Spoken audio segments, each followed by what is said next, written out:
साथियों नमस्कार। आज मुझे यह बताते हुए बड़ी प्रसन्नता है कि हमने पिछले दिनों प्राथमिक शिक्षा निदेशक से मिलकर और आपकी कुछ समस्याओं पर हमने चर्चा की थी और उसके बाद हमने मीडिया के माध्यम से आप लोगों तक जानकारी साझा किया कि निदेशक प्राथमिक शिक्षा ने किन बिंदुओं पर हमें क्या आश्वासन दिया और हमने क्या पहल की थी। उसमें 2 काम आज आपका हो गया। मुझे खुशी है कि हमने इसकी जिस चीज के लिए पहल की, आप सभी का विश्वास आज जो समस्या थी उसको निपटाने में सफल हुआ है। एक समस्या थी कि जो भी साथी हमारे सक्षमता परीक्षा देकर विशिष्ट शिक्षक बने, उसमें से बड़ी संख्या में ऐसे हजारों साथी ऐसे थे जो सामान्य विषय के शिक्षक हैं, लेकिन जो उनका परिणाम पत्रक आया, रिजल्ट शीट आया, उस पर शिक्षक की कोटि में उर्दू लिख दिया गया। जो उर्दू के शिक्षक थे उनको सामान्य लिख दिया गया और इस प्रकार की विसंगति हुई। तो हमने निदेशक प्राथमिक शिक्षा से जाकर मिलकर अनुरोध किया था कि आप इस त्रुटि को दूर करिए, इन लोगों को डाउटफुल करार दिया जा रहा है।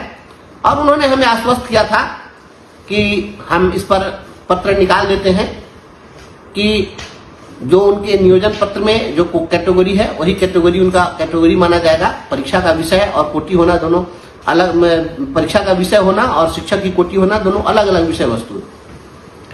तो इस संबंध में आज आपके समस्या का निराकरण कर दिया गया है और एक समस्या ये सुलझा लिया गया है। जो भी डाउटफुल वाले थे उन लोगों की काउंसिलिंग हो जाएगी। दूसरा प्रयास था हमारा कि बहुत सारे हमारे ऐसे साथी थे जो सीटेट थे और आरक्षित कैटेगरी के थे, जो SC ST OBC महिला, इस कैटेगरी के जो भी हमारे साथी थे, इन लोगों के लिए सीटेट में उत्तीर्ण होने के लिए 55% अंकों की बाध्यता थी।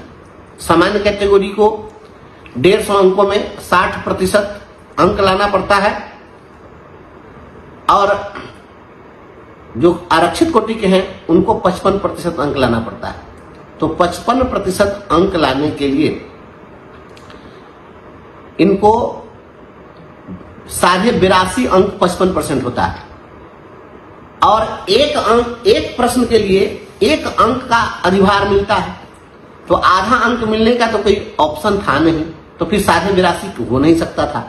तो जिनको 82 अंक आया उन लोगों को ये लोग उत्तीर्ण नहीं मान रहे थे। तो हमने निदेशक प्राथमिक शिक्षा से जाकर और कहा कि भाई ये आधा अंक कहां से आएगा, इसलिए इसको आप 82 अंक पर उत्तीर्ण मानिए। और उस संबंध में भी डिपार्टमेंट ने हमारे अनुरोध को स्वीकार किया है और 82 अंक जिनको भी सीटेट में प्राप्त है उनको आरक्षित कैटेगरी के ऐसे साथियों को उत्तीर्ण घोषित कर दिया गया है। इस संबंध में भी पत्र जारी कर दिया गया है। यह 2 बड़ी बातें हैं और ये 2 काम हुआ। आप सभी लोगों को इसके लिए मैं बधाई देता हूं और निदेशक प्राथमिक शिक्षा ने हमारी बातों को इतनी गंभीरता से लिया, उनको भी मैं धन्यवाद देता हूं। तीसरा मुद्दा हमारा प्रोन्नति को लेकर था और प्रोन्नति के मामले पर भी हमने आग्रह किया। कुछ काम चल रहा है, उस पर भी परिणाम आने दीजिए। हम आप सभी के स्नेह, आशीर्वाद और विश्वास से जो कुछ भी हो सकता है करने की कोशिश कर रहे हैं। सभी लोगों से हाथ जोड़ के एक अनुरोध मैं करना चाहता हूं कि मैं देखता हूं कि किसी एक विषय वस्तु को जब मैं उठाता हूं, कोई पहल करता हूं, तो उस पर भांति भांति का कमेंट लोग लिखते हैं कि हमारा ये मामला नहीं उठाया, हमारा वो मामला नहीं उठाया। मेरे भाई बहन, एक बार में सारा मामला कैसे उठ जाएगा? और विधान परिषद कंटिन्यू चल रहा है। तो यह परिषद की कार्रवाई जब चल रही है तो यह 28 मार्च तक चलनी है। हम प्रतिदिन आपके मुद्दे पर कुछ न कुछ लेकर हम खड़ा रहते हैं। तो हम जो कुछ भी हो सकता है हम कोशिश कर रहे हैं। सेवा निरंतरता के विषय पर आज भी हम सदन में बोले हैं। शिक्षा मंत्री जी को हमने कुछ कागजात उनको सदन के अंदर ही उपलब्ध कराया है। हमने बताया वित्त विभाग की रूलिंग। तो आपके जो भी इश्यूज हैं, सभी इश्यूज पर हम तथ्यात्मक तरीके से टेक्निकली हम उस पर काम कर रहे हैं, प्रयास कर रहे हैं। आप लोग विश्वास बनाए रखिए और एक एक समस्या को हम लोग सुलझाने का प्रयास कर रहे हैं, सुलझाएंगे। हर छोटी से छोटी और बड़ी से बड़ी हर समस्या पर हमारी नजर है। आप विश्वास तो केवल करिए। अब आप अननेसेसरी प्रेशर बनाएंगे तो उससे काम नहीं चलेगा। इसलिए आप सभी लोगों से मेरा हाथ जोड़ के अनुरोध है, धैर्य बनाए रखिए, विश्वास बनाए रखिए। जो भी प्रश्न हमने सदन में डाला है, सदन के पटल पर वह प्रश्न जब आता है, ऐसा नहीं है कि गए सदन में और कुछ भी जाकर पूछ दिए। जो पूर्व से प्रश्न डाला गया है वह डिपार्टमेंट और सदन खुद तय करता है कि एक पटल पर कौन सा आएगा, और जब आता है तब हम लोगों को बोलने का अवसर मिलता है। ऐसा नहीं है कि गए और जाकर के वहां कोई बात कभी भी उठा दी। तो आपके जितने प्रश्न हैं, जो भी सवाल हैं, जो समस्याएं हैं, उस पर हमने प्रश्न बनाकर डाल रखा है। हमारी कोशिश थी, हम लगभग 70-75 प्रश्न डाले हुए हैं। तो धीरे धीरे जो आता जाएगा, मौका मिलता जाएगा, हम सब पर बोलेंगे भी, समाधान की दिशा में प्रयास भी करेंगे। व्यक्तिगत रूप से सचिवालय में जाकर अधिकारियों से मिलना होगा, कॉल करना, वो भी करेंगे। माननीय मंत्री से भी बात करनी होगी, हम सब पर करने के लिए तैयार हैं। बहुत बहुत धन्यवाद। जो सेवा किए हुए हैं उसको जोड़ करके उसकी वरीयता ली जाती है, हर जगह होता है। तो ये शिक्षा विभाग में क्यों नहीं होता है? शिक्षा, हाँ ठीक है, बोलने दीजिए माननीय मंत्री को। बोल, अब एक पॉइंट बोलेगा, सब आदमी बोलिएगा आप लोग, तो फिर रोज 2 ही क्वेश्चन आएगा शिक्षा विभाग का। सारी बातें आ गई हैं, अब मुख्यमंत्री माननीय मंत्री जी को बोलने दीजिए। माननीय सभापति महोदय, भी तो भेग आता है। जो बातें माननीय सदस्यों ने उठाई हैं, तो ठीक है, उसको हम रिविजिट करेंगे, पुनः इसकी समीक्षा करवाकर हम एक कमेटी बनवा देंगे, और जो इसमें सही बातें हैं जो लागू होने लायक होंगी वो लोग हम लोग करेंगे। एक कमेटी वरीय पदाधिकारी के सेक्रेटरी के जो अभी ज्वाइन किए हैं उनके अंतर्गत बनवा देंगे, और जो और उसको 1 महीने का समय बजट के बाद। मंत्री जी आपसे विशेष आग्रह है, समिति नहीं नीति बनवा दीजिए। नहीं तो समिति को जल्दी से हो जाए करके उसके बाद हम लोग जरूरी है निर्णय ले लेंगे। अब हम तो समझ में नहीं आता कि इस तरह से क्यों ऐसे शिक्षा विभाग में लागू हो गया कि वरीयता नहीं लागू होगा। इससे महोदय सत्र में माननीय मंत्री ने सेवा निरंतरता एक आदमी बोलेंगे तो होगा, सब आदमी बोलेंगे तो कुछ आएगा नहीं। आश्वस्त किया था सेवा निरंतरता पर के लिए, इसलिए वो बात आगे बढ़नी चाहिए, वहीं पर रुका नहीं रहे महोदय। आपको कठिनाई हो तो कहिए, हम समिति बना देते हैं अपने ई का कि ये लोग आपको सलाह देंगे। समिति हम अपने स्तर पर, आपको जैसा मैंने कहा महोदय, कि हम अपने स्तर पर करवा लेंगे, और जो निरंतरता है या जो भी इन्होंने प्रश्न उठाए हैं 1 महीने के अंदर बजट के बाद, कि बजट सेशन में काफी कार्य रहता है, उसके बाद जो ठीक होगा उसको महोदय निर्धारित। ये बात तो लास्ट टाइम भी माननीय मंत्री ने कहा था, 15 दिन, 10 दिन, 11 दिन, 1 महीना, 2 महीना, 2 साल, 5 साल बजट सत्र के बाद, बजट सत्र के बाद, चूंकि अभी बजट में व्यस्त रहते हैं लोग, उसके बाद इस पर समिति बना के अपना विचार करेंगे। समिति तो बनाइए ना, समितियां रिपोर्ट कर देगा, ये खाली हम जानना। हम कहाँ कह रहे हैं कि 5 दिन में दे दीजिए, अप्रैल के लास्ट तक दे देंगे।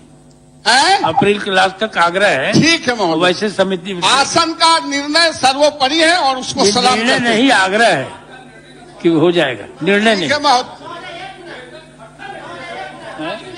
की जरूरत ही नहीं। चलिए, अब 10वां प्रोफेसर संजय कुमार से हो गया। श्री तरुण कुमार, और वित्त विभाग ने श्री तरुण कुमार सर्कुलर दिया, उसमें लिखा है कि सीमित प्रतियोगिता परीक्षा द्वारा एक सेवा से दूसरी। माननीय सभापति महोदय, आप दूसरे का बैठा जाए। माननीय सभापति महोदय, आ रहा है।